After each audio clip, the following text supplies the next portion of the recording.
አስተውላችሁ ከተመለከታችሁት ከላይ ያለው ሳንቲም ፕላስቲኩን አልፎ ወደ ብርጭቆው ሲገባ የሚታይ ሲሆን በፕላስቲኩ ላይ ደግሞ ምንም ቀዳዳ አይስተዋልም።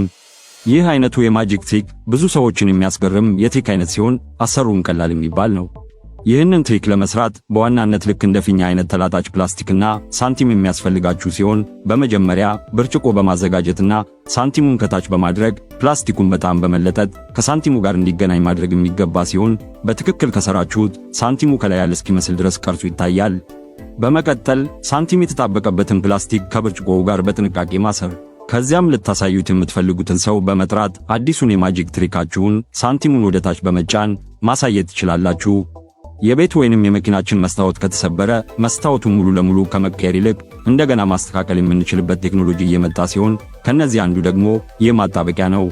ይህ ማጣበቂያ በጣም ቀጭን ከመሆኑ የተነሳ በጥቃቅን የመስታወት ስንጥቆች ውስጥ መግባት የሚችል ሲሆን የተሰራበት ማቴሪያል ልክ እንደ መስታወት እንዲሆን ያደርገዋል ተብሏል።